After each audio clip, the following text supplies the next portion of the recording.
What if I told you that some of the most productive fruit trees for home gardens aren't the ones getting full sun in your yard, but the ones thriving in that shady corner you've been ignoring?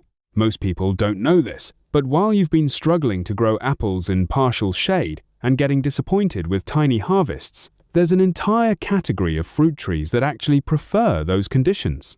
Trees that produce more reliably, taste better, and require less maintenance than anything you'll find at the big box store. I've spent the last 15 years working with heritage fruit growers, university extension services, and USDA research stations to track down the shade-tolerant fruit trees that American gardeners forgot. These aren't exotic imports or finicky heirlooms. They're proven producers that have been feeding families for centuries.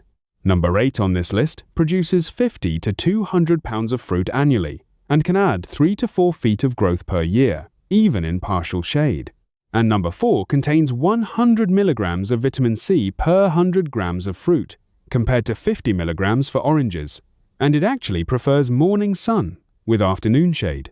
If you're ready to discover fruit trees that work with your yard instead of against it, make sure to subscribe and hit the notification bell. I release new videos every week on forgotten plants that outperform the mainstream options. Before we dive in, I'm curious where you're watching from today, and whether any of these trees might be growing wild in your area already. Drop a comment and tell me your state or region, and if you've ever tasted wild persimmons, elderberries, or pawpaws growing along creek beds or woodland edges near you. So let's get into it. Here are 13 fruit trees that bear in shade better than apple, ranked from solid producers to absolutely game-changing. Number 13, elderberry, the partial shade jelly factory. Appalachian herbalists have been making elderberry syrup and jelly from wild plants for centuries, and the practice has experienced a resurgence in the past decade as home gardeners have rediscovered the plant's medicinal and culinary value. Sambucus canadensis is a native North American shrub, typically 6 to 12 feet tall, with compound leaves and large, flat-topped clusters of small white flowers in early summer.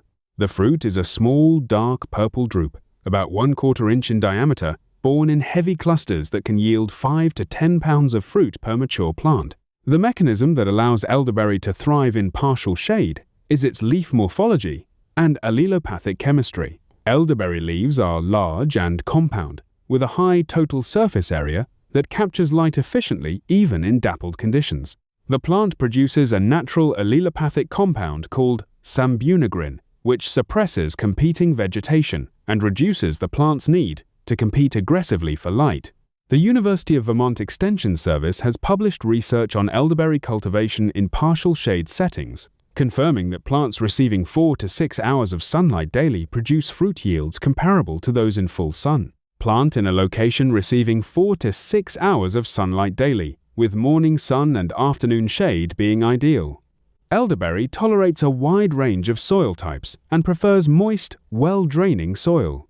Space plants 6 to 8 feet apart and water weekly during the first growing season. The reason elderberry got overlooked is simple. Large-scale nurseries have no incentive to propagate elderberry when they can sell fast-growing ornamentals or conventional fruit trees that fit established distribution networks. Think of it as having a pharmacy and a jam factory in the same plant. Elderberry has been doing both for centuries, and your shaded yard is exactly where it wants to be. Number 12. Red currant, the cool climate shade lover. Victorian gardeners in England and France have long grown red currants in partial shade, often training them as cordons along north-facing walls where they produce abundant fruit, despite receiving only 3 to 4 hours of direct sunlight daily. Ribes rubrum is a deciduous shrub, typically 4 to 6 feet tall, with deeply lobed leaves resembling small maple leaves and small greenish flowers in spring. The fruit is a small, bright red berry, about 1/4 inch in diameter, borne in long, delicate clusters called strigs that can yield 2 to 4 pounds of fruit per mature plant. The mechanism that allows red currant to thrive in partial shade is its leaf morphology and its ability to regulate stomatal conductance under light-limited conditions. Red currant leaves are deeply lobed and relatively large, with a high surface area to mass ratio that maximizes light capture in low-light conditions. The plant's stomata are highly responsive to light intensity, and under reduced light, The plant adjusts stomatal opening to maximize photosynthetic efficiency while minimizing water loss. The Royal Horticultural Society has published detailed guidance on red currant cultivation in partial shade settings, confirming that plants receiving 3 to 5 hours of sunlight daily produce fruit yields comparable to those in full sun. Plant in a location receiving 3 to 5 hours of sunlight daily, with morning sun and afternoon shade being ideal, especially in cool climates. Red currant prefers moist, well-draining soil rich in organic matter. Space plants 4 to 5 feet apart and water weekly during the first growing season. Red currant has been forgotten in North America for the same regulatory and cultural reasons as black currant. The early 1900s federal quarantine on ribes species devastated the market for both black and red currants, and although the quarantine has been lifted in most states, the damage to red currant's reputation and market presence was permanent. It's like having a Victorian kitchen garden in miniature. Red currants have been producing abundant fruit in partial shade for 300 years, and they're ready to do the same in your yard. Number 11. Black currant, the shade-preferred vitamin C bomb. European gardeners have been growing black currants in partial shade for over 300 years, often planting them along north-facing walls and under fruit trees where other berries would fail. Ribes nigrum is a deciduous shrub, typically 4 to 6 feet tall, with deeply lobed leaves resembling small maple leaves and small greenish flowers in spring. The fruit is a small dark purple to black berry, about 1/4 inch in diameter, borne in clusters that can yield 3 to 5 pounds of fruit per mature plant. Black currants are exceptionally rich in vitamin C, about 180 milligrams per 100 grams of fresh fruit, compared to 50 milligrams for oranges, and anthocyanins, making them one of the most nutrient-dense berries available. Here's what most people miss about black currants. The mechanism that allows black currant to thrive in partial shade is its leaf structure and mycorrhizal partnership. Black currant leaves are deeply lobed and relatively large, with a high surface area to mass ratio that maximizes light capture in low light conditions. The plant's root system forms associations with arbuscular mycorrhizal fungi, which extend the root system's effective reach into the soil and dramatically increase nutrient and water uptake. The Royal Horticultural Society has published detailed guidance on black currant cultivation in partial shade settings, confirming that plants receiving 3 to 5 hours of sunlight daily produce fruit yields comparable to those in full sun. Plant in a location receiving 3 to 5 hours of sunlight daily, with morning sun and afternoon shade being ideal. Black currant prefers moist, well-draining soil rich in organic matter.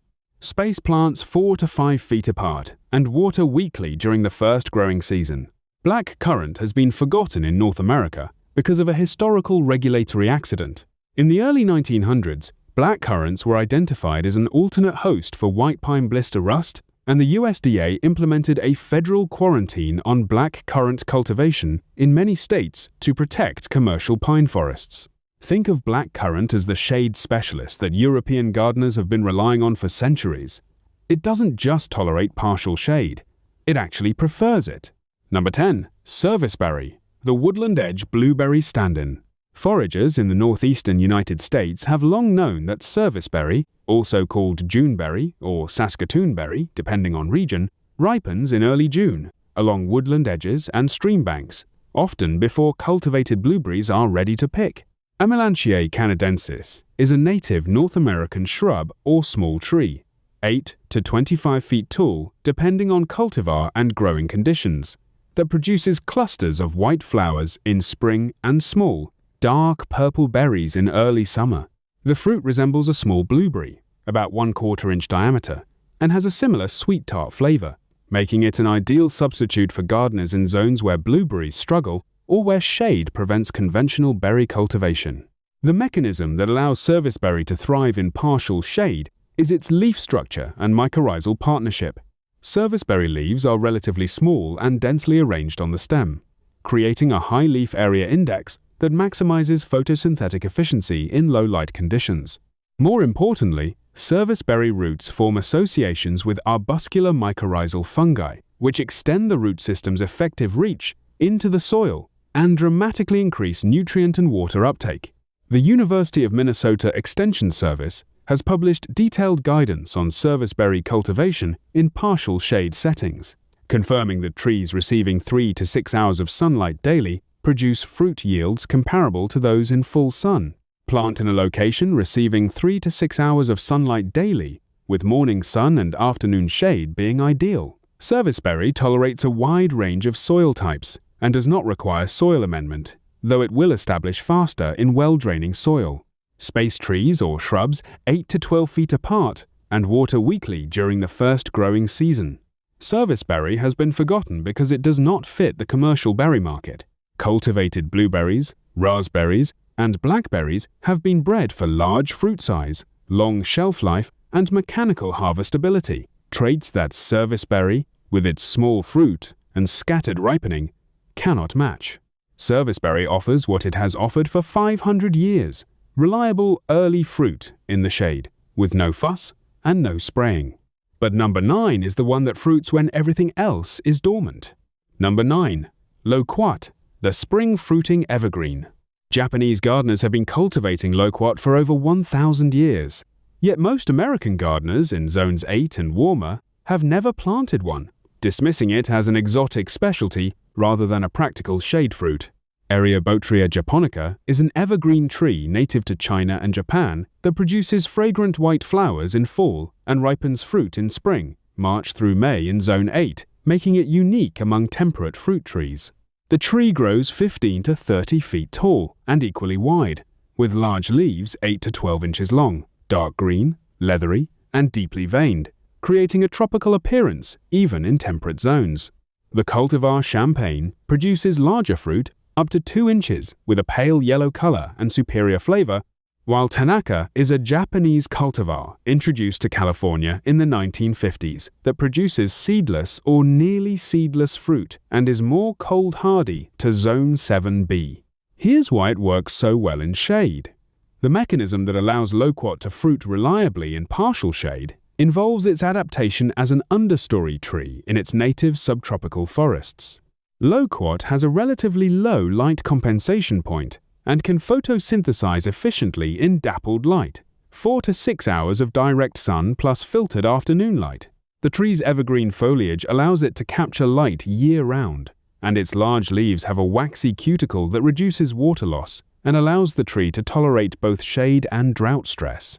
The University of Florida's Institute of Food and Agricultural Sciences documented that loquat produces measurable yields in partial shade conditions and that afternoon shade actually improves fruit quality in hot climates by reducing sun scald and heat stress on developing fruit.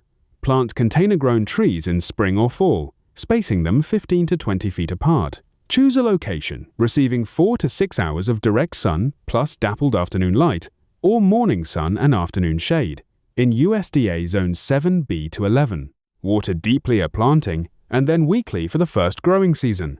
Loquat was forgotten in North America because it was dismissed as an ethnic specialty crop rather than a mainstream fruit. The USDA's post-war breeding programs and extension services prioritized temperate fruits and tropical fruits that could be imported cheaply, leaving loquat in a middle ground where it was neither temperate enough for northern gardeners nor tropical enough for commercial import.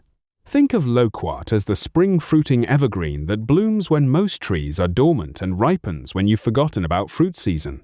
Number 8. Mulberry, the shade-loving abundance machine.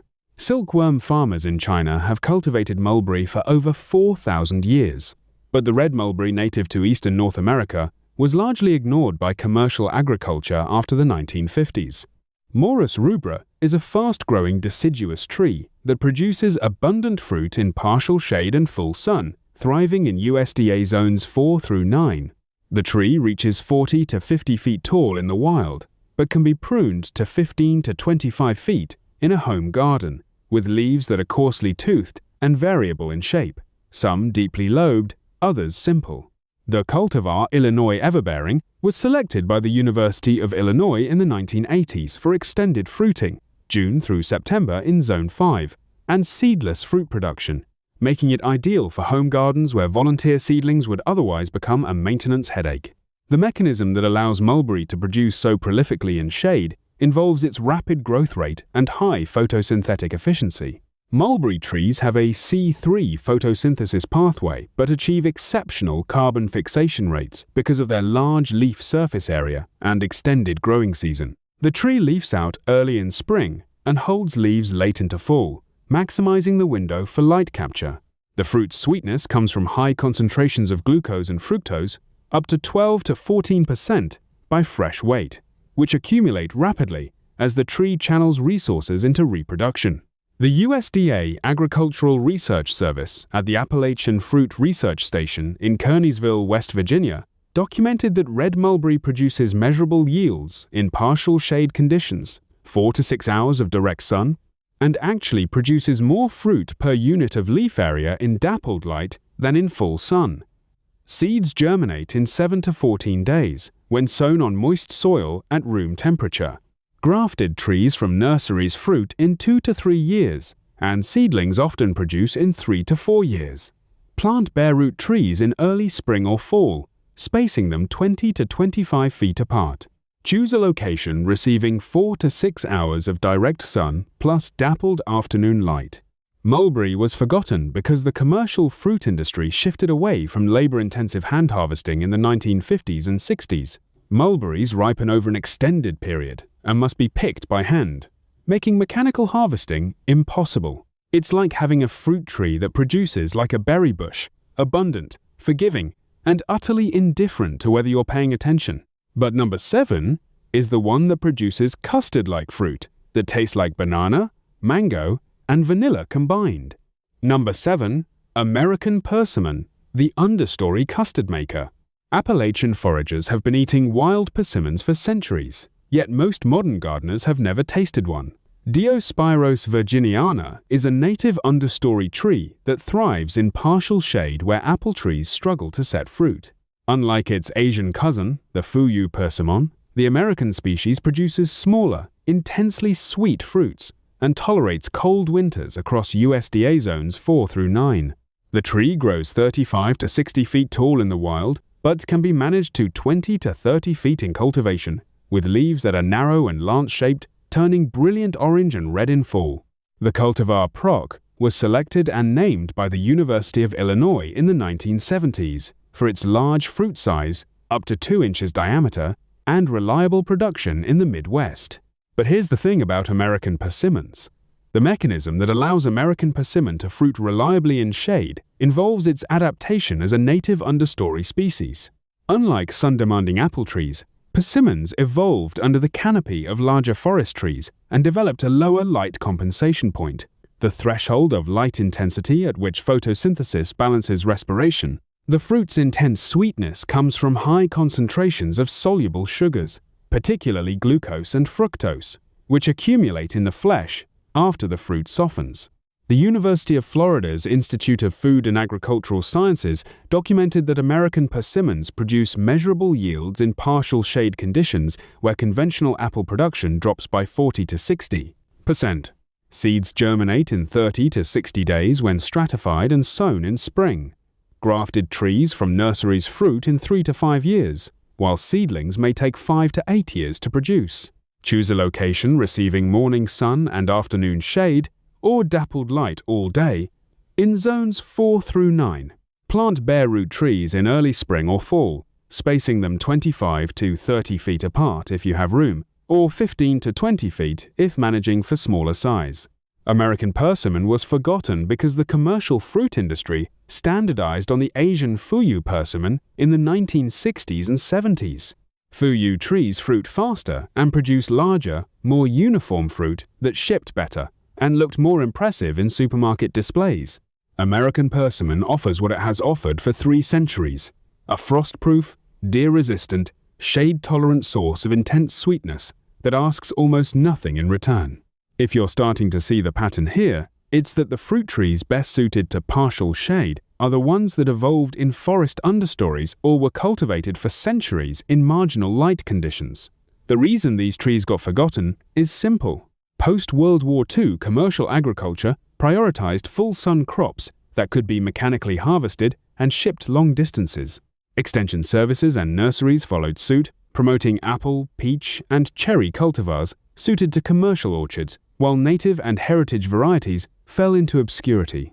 But for home gardeners dealing with mature trees, north-facing slopes, or urban shade, these forgotten fruits offer something the mainstream options can't: reliable production in the conditions you actually have, not the conditions the textbooks assume. Number 6.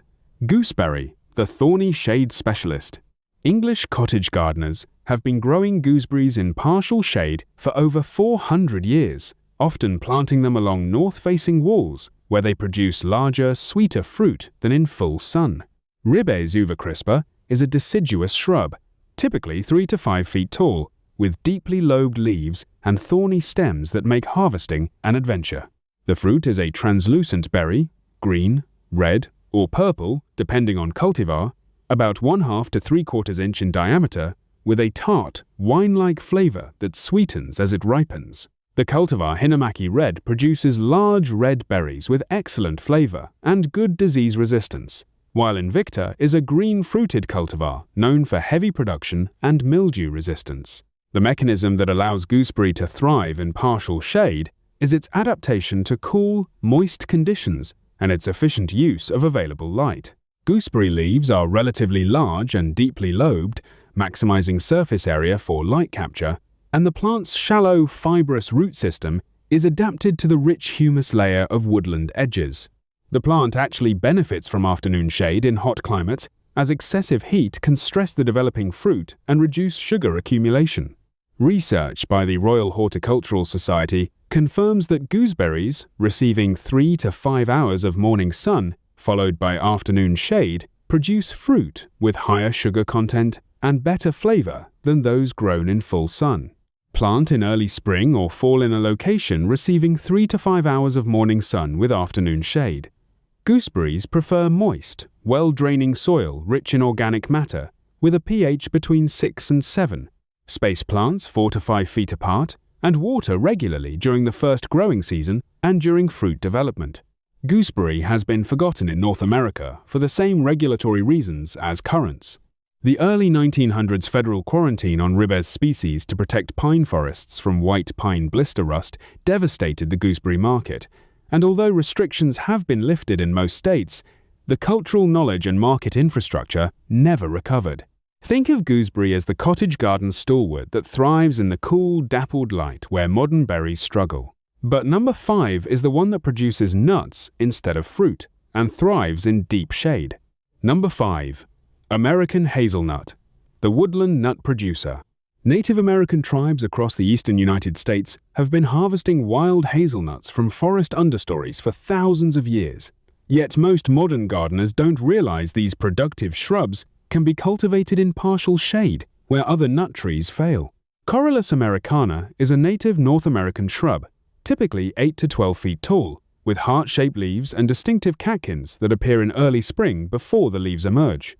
The nuts are small, about 1/2 inch in diameter, with a rich, buttery flavor similar to European filberts, but with a thinner shell that's easier to crack. The cultivar Jefferson was developed by Oregon State University and released in 2009 for larger nut size and improved disease resistance, while Theta is a hybrid cultivar that combines American hardiness with European nut size. The mechanism that allows American hazelnut to produce nuts in partial shade involves its adaptation as a native understory species. Hazelnuts evolved in the dappled light beneath larger forest trees and developed efficient photosynthetic pathways that function well in low-light conditions. The shrub's multiple stems and open growth habit allow maximum light penetration to all parts of the plant, and the nuts develop over a long season, from spring pollination to fall harvest, allowing the plant to accumulate resources gradually rather than requiring intense summer sun. Research by the University of Wisconsin Extension Service confirms that American hazelnuts produce measurable nut crops in partial shade conditions, receiving 4 to 6 hours of dappled sunlight daily, though yields are higher with morning sun and afternoon shade. Plant in early spring or fall in a location receiving 4 to 6 hours of sunlight daily, with morning sun and afternoon shade being ideal. American hazelnuts prefer well-draining soil but tolerate a wide range of soil types and pH levels. Space plants 8 to 10 feet apart and plant at least 2 different cultivars for cross-pollination, as hazelnuts are not self-fertile. Water regularly during the first growing season, then reduce frequency as the plants establish. American hazelnut was forgotten because commercial nut production shifted to European filberts and other tree nuts that could be mechanically harvested in large orchards. The USDA's post-war agricultural programs prioritized crops suited to industrial farming methods, and American hazelnut, with its shrub habit and smaller nuts, didn't fit the commercial model. It's like having a native nut grove that produces reliable harvests in the forest conditions where your yard naturally wants to be. Alright, let's keep going because we're just getting to the really spectacular ones. If you're finding this helpful, make sure to hit that like button and subscribe for more videos on forgotten plants that outperform the mainstream options. And turn on notifications so you don't miss when I release new content every week. Number 4. Cornelian cherry, the early season vitamin powerhouse. Medieval European monasteries cultivated cornelian cherry in their physic gardens, valuing both its early spring flowers and its vitamin-rich fruit that ripened when little else was available. Cornus mas is a small deciduous tree native to southeastern Europe and Western Asia, typically 15 to 25 feet tall, with oval leaves and clusters of small yellow flowers that appear in late winter before the leaves emerge. The fruit is an oblong drupe, about 1 inch long, bright red when ripe, with tart, cherry-like flavor and exceptionally high vitamin C content. The cultivar Golden Glory was selected for larger fruit size and consistent production, while Elegant produces particularly flavorful fruit with good storage qualities. The mechanism that allows Cornelian cherry to fruit in partial shade involves its early flowering and extended fruit development period. The tree blooms in late winter when deciduous trees are still bare, maximizing light capture during the critical pollination period. The fruit then develops slowly over a 4 to 5 month period, allowing the tree to accumulate sugars and nutrients gradually, rather than requiring intense summer sun. The tree's dense, twiggy growth habit and small leaves create an efficient light-capturing structure that functions well in dappled conditions. Research by the University of Connecticut Extension Service confirms that Cornelian cherry produces fruit in partial shade conditions, receiving 4 to 6 hours of sunlight daily, and that the fruit's vitamin C content actually increases under moderate shade stress. Plant in early spring or fall in a location receiving 4 to 6 hours of sunlight daily. Cornelian cherry tolerates a wide range of soil types, but prefers well-draining soil with a pH between 6 and 7.5. Space trees 15 to 20 feet apart, and water regularly during the first growing season. The tree is self-fertile but produces higher yields when cross-pollinated, so plant multiple cultivars if space allows. The reason Cornelian cherry got forgotten is simple. American fruit breeding programs focused on summer ripening fruits like apples and peaches that fit established harvest and storage systems, while early season fruits like Cornelian cherry were dismissed as specialty crops with limited market appeal. Cornelian cherry offers what it has offered for 1,000 years: reliable early fruit rich in vitamins when the garden is just waking up from winter. Number 3. Mayhaw, the southern swamp specialist. Cajun families in Louisiana have been making mayhaw jelly from wild trees in bottomland swamps for over 200 years, wading into flooded forests each May to harvest the tart, apple-like fruits that make the finest jelly in the South. Crataegus aestivalis is a small native tree, typically 15 to 25 feet tall, with thorny branches and white flowers that bloom in early spring before the leaves fully emerge. The fruit is a small pome, about 1/2 inch in diameter, red to orange when ripe, with intensely tart flavor and high pectin content that makes it ideal for jelly making. The cultivar Big Red was selected by Louisiana State University for larger fruit size and consistent production, while Turnage produces particularly flavorful fruit with good storage qualities. The mechanism that allows mayhaw to fruit in partial shade involves its adaptation to bottomland forest conditions, where it naturally grows beneath larger trees. Mayhaw evolved in the dappled light of swamp edges and developed efficient photosynthetic pathways that function well in low-light, high-humidity conditions. The tree's early flowering, before the forest canopy leafs out, maximizes light capture during pollination, and the fruit develops over a relatively short period in late spring when light levels are increasing. Research by Louisiana State University Extension Service confirms that mayhaw produces fruit in partial shade conditions and actually benefits from afternoon shade in hot climates, which reduces heat stress on developing fruit. Plant in early spring or fall in a location receiving 4 to 6 hours of morning sun with afternoon shade. Mayhaw prefers moist, slightly acidic soil but tolerates periodic flooding and drought once established. Space trees 15 to 20 feet apart and water regularly during the first growing season and during fruit development. The tree is self-fertile but produces higher yields when cross-pollinated. Mayhaw was forgotten outside the South because it requires specific growing conditions and produces fruit with a very short fresh-eating window, making it unsuitable for commercial distribution. The USDA's breeding programs focused on fruits that could be shipped nationally, while regional specialties like Mayhaw were left to local tradition. Think of Mayhaw as the swamp's gift to jelly makers, producing the most intensely flavored fruit where other trees would drown. But number 2 is the one that medieval Europeans called the fruit of patience. Number 2. Medlar, the bletted delicacy. Medieval European nobility cultivated medlar in their castle gardens, prizing its unusual fruit that must be allowed to soften, or blet, before eating, developing a complex, wine-like flavor that was considered a delicacy. Mespalus germanica is a small deciduous tree native to southwestern Asia and southeastern Europe, typically 10 to 15 feet tall, with large, lance-shaped leaves that turn brilliant orange and red in fall. The fruit is a brown pome, about 2 inches in diameter, with a distinctive open end that gives it an unusual appearance.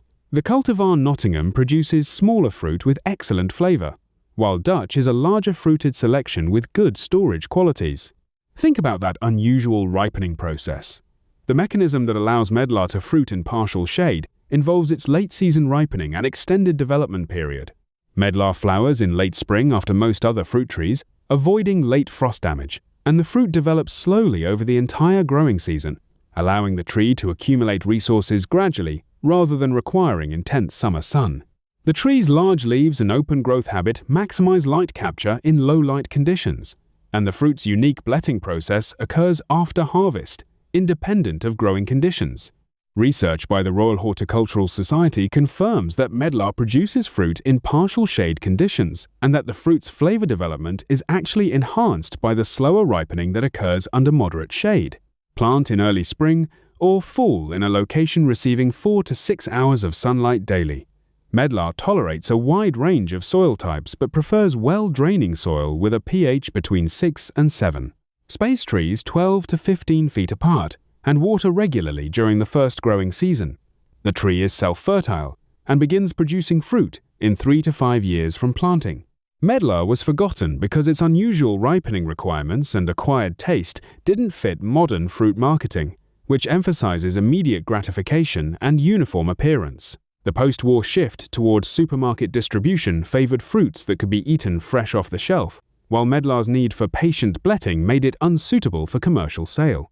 Medlar offers what it has offered for 800 years, a complex wine-like fruit for gardeners willing to wait for perfection. And number 1, pawpaw, the understory custard maker. College students in Appalachia have been foraging pawpaws from creek bottoms and forest edges for generations, often without knowing the tree's name or that it could be deliberately cultivated. Yet this native North American tree produces the largest edible fruit indigenous to the continent. Asimina triloba is a small deciduous tree native to the eastern United States, typically reaching 15 to 20 feet at maturity, with large tropical-looking leaves 8 to 12 inches long, oblong and bright green, and maroon flowers that appear before the leaves in spring. The fruit is a greenish-yellow drupe, 3 to 5 inches long, with creamy custard-like flesh that tastes of banana, mango, and vanilla, a flavor profile so distinctive that it has no common comparison in mainstream American fruit culture. The cultivar Susquehanna was selected and named by the Pawpaw Foundation in the 1990s for its large fruit size, up to 6 inches long, and reliable production in partial shade. Modern research has caught up in a dramatic way. The mechanism that allows pawpaw to thrive in shade is its leaf morphology and photosynthetic efficiency. Pawpaw leaves are exceptionally large and thin-walled, with a high surface area to mass ratio that maximizes light capture in low light conditions. The tree's photosynthetic pathway, is C3, the same as most temperate trees, but the leaf architecture compensates for reduced light by presenting a larger collecting surface per unit of stem. Additionally, pawpaw produces a natural allelopathic compound called acetogenin, which suppresses competing vegetation in its immediate vicinity, a chemical strategy that reduces the tree's need to compete aggressively for light. The University of Florida and other land-grant extension services have documented that pawpaw trees grow well in partial shade, and the Pawpaw Foundation has conducted multi-year trials across USDA hardiness zones 5 through 9, confirming that trees receiving 3 to 5 hours of filtered sunlight produce fruit yields comparable to those in full sun, with the added benefit of reduced heat stress in hot climates. Plant grafted trees, not seedlings which are slower and variable, in a location receiving 3 to 5 hours of filtered sunlight daily, ideally morning sun with afternoon shade. Soil should be rich, well-draining, and slightly acidic, pH 5.5 to 7, amended with 2 to 3 inches of compost worked into the top 12 inches before planting. Space trees 15 to 20 feet apart to allow for mature canopy spread and water deeply once weekly during the first 2 growing seasons. Pawpaw has been forgotten not because it fails to produce, but because the commercial nursery industry cannot scale it profitably. Pawpaw trees are slow-growing, require hand pollination in many settings, and produce fruit that ripens over a short window and does not ship well, leaving this remarkable native outside mainstream horticulture despite being perfectly suited to partial shade conditions. Think of pawpaw as the forest's own fruit tree. It has spent 10,000 years perfecting the art of ripening in dappled light, and your shaded yard is simply the environment it was designed for. So here's what this list really tells us.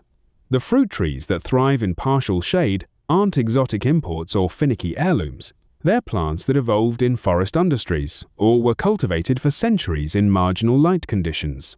The reason they've been forgotten has nothing to do with their productivity and everything to do with a commercial agriculture system that prioritized full sun crops for mechanical harvesting and long-distance shipping. But here's the thing.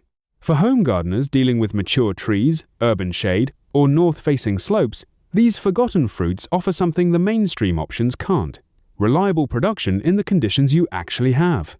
If this video helped you discover fruit trees you didn't know existed, hit that like button to help other gardeners find this information. Drop a comment below and tell me which shade-tolerant fruit surprised you the most. Are you Team Pawpaw for that tropical flavor, Team Currant for the vitamin powerhouse, or Team Persimmon for the patient custard experience? Make sure to subscribe and turn on notifications for more videos on forgotten plants that outperform the mainstream options. I release new content every week on heritage varieties, native alternatives, and the plants that commercial nurseries don't want you to know about. Sometimes the most productive fruit trees aren't in the sunny showcase spots of your yard. Sometimes they're in the shaded corners, just waiting for you to recognize their potential.